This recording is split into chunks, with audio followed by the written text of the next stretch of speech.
দর্শক, আজ আমরা আলোচনা করব সার্বিক ঈদ বাজার নিয়ে। আমাদের সঙ্গে স্টুডিওতে আছেন আলোচনার জন্য কনজিউমার্স অ্যাসোসিয়েশন অব বাংলাদেশ ক্যাবের সাধারণ সম্পাদক অ্যাডভোকেট হুমায়ুন কবির ভূঁইয়া। এ সময় বাণিজ্যে আপনাকে স্বাগতম। জি, ধন্যবাদ আপনাকে। আমরা আলোচনার শুরুর আগে ছুটির দিনের কেনাকাটার খবর জানতে চলে যাচ্ছি সহকর্মী SM আরিফিনের কাছে।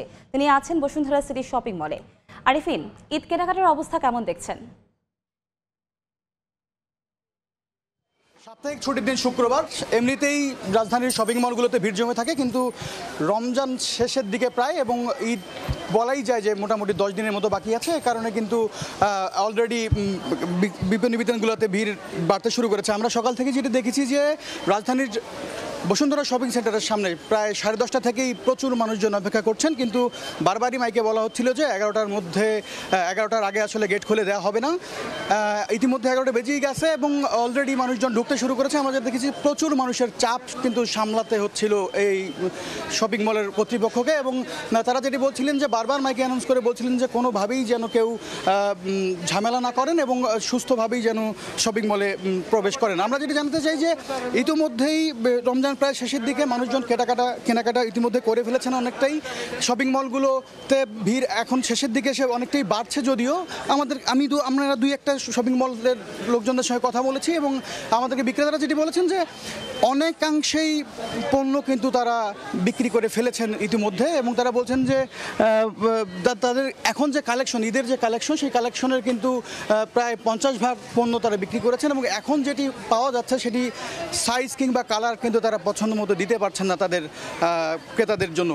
আমরা দু একজন ক্রেতাদের সঙ্গেও কথা বলেছি, তারা জানিয়েছেন যে ইতিমধ্যেই তারা ঈদের শপিং করে ফেলেছেন। কিছু কিছু শপিং এখনও বাকি রয়েছে তাদের পরিবার পরিজনের জন্য। তারা যে শপিংগুলো বাকি রয়েছে শেষ সময়ে এসে তারা সেগুলোর দিকেই মনোযোগী হচ্ছেন। তারা জানিয়েছেন যে এবার যেহেতু ইতিমধ্যে গরম পড়ে গেছে, এজন্যে ফ্যাশন হাউসগুলো যে ক্রেতাদের কথা মাথায় রেখে যে সুতি কাপড় কিংবা আরামদায়ক কাপড়গুলোর জন্য তারা কালেকশন রেখেছেন, সেগুলোর দিকে কিন্তু বাড়তি চাহিদা রয়েছে তাদের, এবং তারা বলছেন যে কিছুটা গত বারের তুলনায় বাড়তি দাম রয়েছে কিছু কিছু পণ্যে, যেটি তারা বলছেন। এবং একই সাথে আমাদের বিক্রেতারা বলছেন যে গত কয়েকবারের তুলনায় কিন্তু এবারের চিত্রটা একটু ভিন্ন, কেননা এবারের রমজানে সকাল থেকেই কিন্তু ক্রেতাদের ভিড় শপিং মলগুলোতে দেখা যাচ্ছে। তারা বলছেন যে গতবারের তুলনায় এবার পরিবর্তিত পরিস্থিতিতে দিনের বেলাতেই আসলে জমজমাট হয়ে উঠছে ঈদের বাজার, এবং সন্ধ্যার পরে কিছুটা ক্রেতা সমাগম কমে যাচ্ছে। তো রাজধানীর ঈদ মার্কেট নিয়ে এই ছিল আমার কাছে সবশেষ। ঈদ মার্কেটের খবরাখবর জানতে আমরা সরাসরি যুক্ত ছিলাম বসুন্ধরা শপিং সিটি মল থেকে। আমরা আবারও স্বাগতম জানাচ্ছি জনাব হুমায়ুন কবির ভূঁইয়া। প্রথমে যেটা জানতে চাচ্ছি যে ঈদের আর বেশি দিন বাকি নেই, খুবই অল্প সময়ের অপেক্ষা আমাদের। সেক্ষেত্রে যেটা হচ্ছে যে ঈদের আগে একটা ব্যাপার দেখা যায় যে ক্রেতা বিক্রেতাদের মধ্যে দর কষাকষির একটা ব্যাপার। ক্রেতারা চাচ্ছে যত কমে আমি পণ্যটি কিনতে পারি, বাট বিক্রেতাদের যেটা হচ্ছে তারা তাদের দামটা রেখে দিচ্ছে। তো এক্ষেত্রে ঈদ বাজারটা কেমন দেখছেন? ধন্যবাদ আপনাকে। ঈদ বাজারেও কিন্তু আমাদের দর কষাকষিটা, এটা কিন্তু কনজিউমার রাইট। আমি দর কষাকষি করে আমি যত কমে কিনতে পারি, এটা আমার রাইট এবং এটা আমাদের স্বীকৃত রাইট এটা। সুতরাং আমরা চেষ্টাই করবো ভোক্তা হিসেবে যে আমি যত কমে কিনতে পারি, কমে কিনতে পারলে আমার মধ্যে একটা তৃপ্তি থাকে। আমি একটা পণ্য কিনলাম, এটা রিজনেবল দামের মধ্যে আমি পাইছি, এতে কিন্তু আমি কিনেও একটা সুখ আছে। তো এইটা স্বাভাবিকভাবে বাজারের মধ্যে এটা হয়। এবং আমি যেমন দেখলাম কোনো জায়গাতে দেখা গেছে যে, যেমন আমি যদি আড়ংয়ের কথা বলি আর কি, উত্তর আড়ংয়ে আমার ওয়াইফ গতকালকে বাজার করছে, সেও দেখলাম যে তৃপ্ত, বাজারে যা লিখে আছে দাম, ওই দামের মধ্যে সে পণ্য পাইছে, এবং এতে তার একটা, আমি দেখলাম তার মধ্যে একটা তৃপ্তি আছে আর কি। তো এইটা স্বাভাবিক, যেহেতু আমাদের কনজিউমার রাইট নিয়ে আমরা কাজ করি। কনজিউমার বার্গেনিং করবে এবং এক কনজিউমার আর কনজিউমারকে চ্যালেঞ্জ করবে না। যেটা যেমন আপনি একটা পণ্য কিনতেছেন, আমি এটা নিয়ে আমি এটার পিছনে দাঁড়াবো না, আপনি যদি এর থেকে আমি বিদায় হন তারপর আমি এটা যেতে পারি। তো এবারের পণ্য বাজারে যেটা আমরা দেখছি আর কি, আবহাওয়া ভালো, আবার সব কিছু মিলিয়ে মানুষের করার ক্ষমতাও মানুষের আছে, এবং বিদেশ থেকে যেটা একটু আপনাকে বলছিলেন যে বিদেশ থেকে যথেষ্ট রেমিটেন্স, সব ঈদেই কিন্তু বিদেশিরা আমাদেরকে, বা যারা আমাদের বা আত্মীয় স্বজন আপনজন যারা বিদেশে থাকে তারা কিন্তু রেমিটেন্সে পাঠায়, এবং এবারের বেলাও কিন্তু এটা ব্যতিক্রম নাই, এবার ঠিকই আছে। আরেকটি ব্যাপার জানতে চাচ্ছি যে আমাদের ঈদের সময় যেটা দেখা যায় একটা বড় ধরনের ডিসকাউন্টের ব্যাপার আমরা দেখি শপিং মলগুলোতে, কিন্তু সেখানে ক্রেতাদের কিছু অভিযোগ থাকে যে যেই প্রাইসটা থাকে সেই প্রাইসটা দ্বিগুণ করে তারপর সেটার উপরে ডিসকাউন্ট দেওয়া হচ্ছে। এই সময় অনেক সময় দেখা যাচ্ছে যে অনেক অভিযোগ আমরা পেয়েছি সেক্ষেত্রে আসলে এই ব্যাপারটা আপনি কিভাবে দেখছেন? না, এটা যারা ভোক্তারা যে কমপ্লেনটা করে এটা কিন্তু সঠিক। কারণ দেখা গেছে যে আমরা এমনও দেখছি, আমি দোকানের নাম বলবো না, শপিং মলের কথা বলবো না, তারা 600 টাকার পাঞ্জাবি 3600 টাকা লিখে রাখছে। এটা আমরা আউট করার পরে দেখা গেছে তার বিরুদ্ধে আমাদের কনজিউমার অ্যাসোসিয়েশনের পক্ষ থেকে নেওয়া হয়েছে, অ্যাকশন নেওয়া হয়েছে, কিন্তু তারপরও দেখা গেছে এটা চলতেছে। এবং এটা কিন্তু বড় বড় শপিং মল যেগুলি আর কি, আমরা যদি বলি আড়ঙ্গের কথা বলি, স্বপ্নের কথা বলি, যারা যারা আছে আর কি, তারপর আগরের কথা বলি, এগুলি তাদের মধ্যে আছে। তবে এবার শপিং মলগুলিতে ভোক্তা অধিদপ্তরের একটা ইন্টারফেয়ারের কারণে এটা কিন্তু আবার কিন্তু ভ্যাট নেই, সরকার এটা উঠে দিচ্ছে, যার জন্য এই শপিং মলগুলিতে কিন্তু আবার বেচা কিনা ভালো হচ্ছে। তো এটা একটা ভালো লক্ষণ আমরা মনে আর কি, যে অর্থনৈতিক অবস্থা ভালো হইলেই কিন্তু এটা হয়। আর বর্তমান অন্তর্বর্তীকালীন সরকার আবার যে সুযোগগুলি বিশেষ পণ্যগুলিতেই আমরা একটা ছাড় দেওয়া হয়েছে, ভ্যাট উত্তোলন করা হয়েছে, অনেকগুলিতে শুল্ক হার কমাই দেওয়া হয়েছে। এতেও কিন্তু যেই রমজান মাসে যে পণ্যগুলির প্রয়োজন আমাদের বেশি আর কি, সেই পণ্যগুলির দাম কিন্তু এবার কমছে। আপনি যেটা বললেন যে মুরগির, হ্যাঁ মুরগি, ব্রয়লার মুরগি সব মুরগির দামই আমি একটু জানতে চাচ্ছি যে শপিং মলগুলোতে এই ব্যাপারে সরকার কি পদক্ষেপ নিচ্ছে, মনিটরিং এর ব্যাপারে, বা এরকম কোনো পদক্ষেপ কি নিচ্ছে কিনা, যে এরকম কোনো কিছু হলে তাদের কোনো আইনের আওতায় আনা হচ্ছে কিনা, এই ব্যাপারটা একটু জানাবেন। এটা সরকার এখন পর্যন্ত কোনো আইনের আওতায় নেয় নাই, কারণ আমরা শপিং মলগুলোতে কেনাকাটা আবার বাড়ছে এই কারণে, যেহেতু ভ্যাট নাই, তো আমি বাইরে থেকে না কিনে, ফুটপাথ থেকে না কিনে ভিতরে পণ্যটা কিনতে পারছি। তারপরেও শপিং মলগুলিতে কোনো কোনো পণ্যের দাম, যেমন বাইরে যদি আপনি 50 টাকা যদি আপনি তরমুজের কেজি দেখেন, সেই পণ্যটা আগরাতে কিংবা মিনা বাজারে দেখা যাচ্ছে এটা 60 টাকা বা 65 টাকা বিক্রি হয়। কিছু পণ্যের দাম তারা এখনও শপিং মলগুলিতে বাড়িয়ে নেয় আর কি। তো এই ব্যাপারে সরকার কোনো ব্যবস্থা নেয় নাই, আর সরকারের ব্যবস্থা নেওয়ার মতো কোনো সুযোগও নাই, এই কারণে যে তারা তো পণ্যের দাম লিখে রাখছে। আপনি 65 টাকা করে আমি তরমুজ বিক্রি করতেছি, এটা কিন্তু তারা লিখে রাখছে তরমুজের গায়ে। এখন আপনি পছন্দ হলে আপনি কিনতে পারেন, না হলে আমরা কিনবেন না। কিন্তু এইটা সরকার এবার এই ব্যবস্থাটা নিছে, কারণ ওই শপিং মলগুলিও মোটামুটি সাবমিসিভ হয়েছে, তারা পণ্য বিক্রি করতেছে, যার জন্য ভোক্তাদের খুব একটা অভিযোগ নাই। অভিযোগ যেখানে আছে, বাজারে কিছু কিছু পণ্য নকল পণ্য আসছে। জি, আমরা এই ব্যাপারে আবারও কথা বলবো জনাব হুমায়ুন কবির। আমরা একটু বাজার পরিস্থিতি খবর জানতে চাচ্ছি।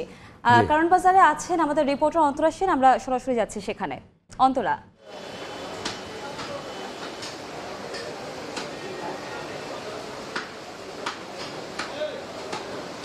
রমজান মাসের তৃতীয় শুক্রবার আজ, আর সাপ্তাহিক ছুটির দিন হওয়ায় কিন্তু সপ্তাহের অন্যান্য দিনের তুলনায় বাজারে কিন্তু তুলনামূলক কিন্তু ভিড় কিছুটা বেশি।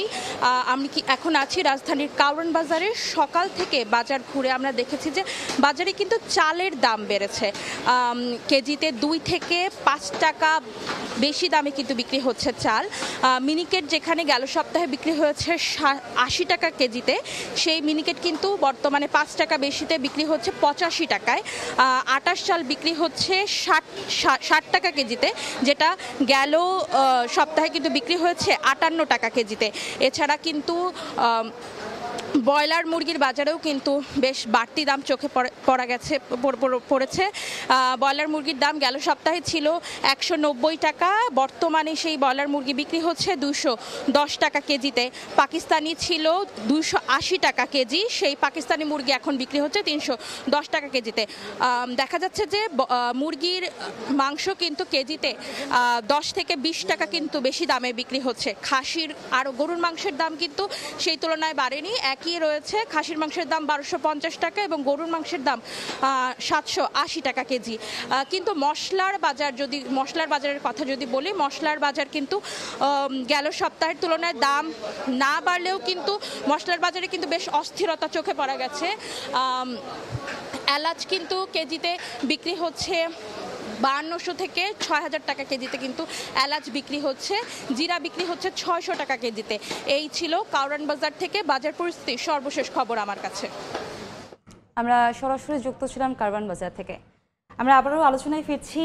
প্রথমেই জানতে চাচ্ছি যে আমরা যে ব্যাপারটা দেখছি যে মৌসুমীও হচ্ছে চালের দাম সবসময় বাড়তি, তো চালের এই যে বাড়তি ব্যাপারটা হচ্ছে, সেক্ষেত্রে অন্তর্বর্তী সরকারের কি পদক্ষেপ নিয়েছে বা কতটুকু পদক্ষেপ তারা নিতে পেরেছে বলে আপনি মনে করছেন? চালে এই সময়ে চালের দাম বাড়ার কোনো যৌক্তিক কারণ নাই, কারণ সরকার যদি এটার ব্যবস্থা নেয় আর কি, অর্থাৎ বাজারে মনিটরিং, এই চালের দামটা বাড়াইতেছে এখন মিলার আর ওই লোকের যারা কর্পোরেটের ব্যবসা, যাদের চালের ব্যবসা করার কথা না, তারা কিন্তু লক্ষ লক্ষ বস্তা চাল তাদের কাছে আছে, চালের দাম বাড়াইবার কোনো যৌক্তিক কারণ নাই। আমরা মনে করি সরকার যদি এই ব্যাপারে ব্যবস্থা নেয় আর কি, যে মোকামগুলিতে চালের নওগাঁর কথা যদি আমরা বলি, আমরা যদি কুষ্টিয়ার কথা বলি, তো এইগুলি বাজারের মধ্যে সরকারের মুভমেন্ট থাকার দরকার আছে। সরকার মনিটরিংটা যদি শক্তিভাবে করে চালের দাম বাড়ার কোনো, কারণ প্রচুর পরিমাণ চাল আছে। আবার সরকার কিন্তু চাল বেশ কিছু চাল কিন্তু সরকার বেশ কয়েকটা কান্ট্রি থেকে তারা কিন্তু পাকিস্তান থেকে চাল আনছে, বার্মা থেকে চাল আনছে, ভারত থেকে চাল আনছে। চালের দাম বাড়ার কোনো যৌক্তিক কারণ নাই। এটা শুধুমাত্র মনিটরিংয়ের অভাব আছে আর ব্যবসায়ীদের অতি লোভ করা একটা সুযোগ পাইছে, এই সুযোগে তারা মনে করে যে এই দেশেও আমরা কিছু বাড়িয়ে দিলাম। অবশ্যই চালের সাথে সাথে দেখা যাচ্ছে যে মুরগির দামও কিন্তু অনেক বেশি।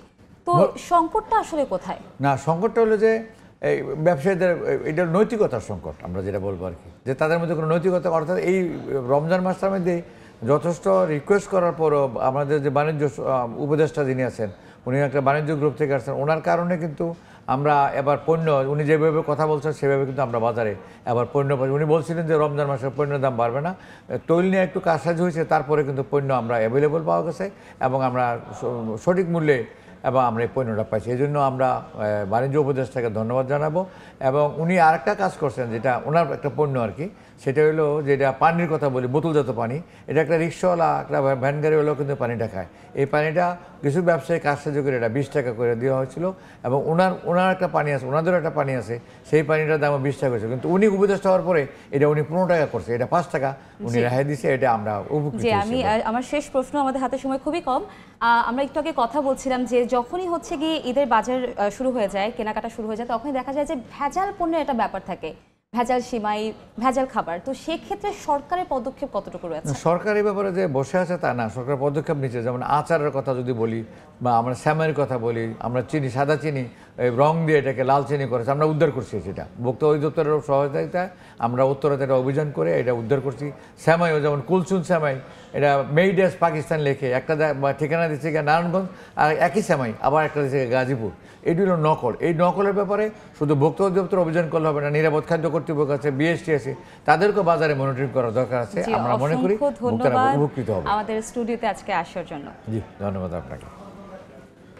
আমরা সরাসরি কথা বলছিলাম জনাব হুমায়ুন কবির ভূঁইয়ার সঙ্গে।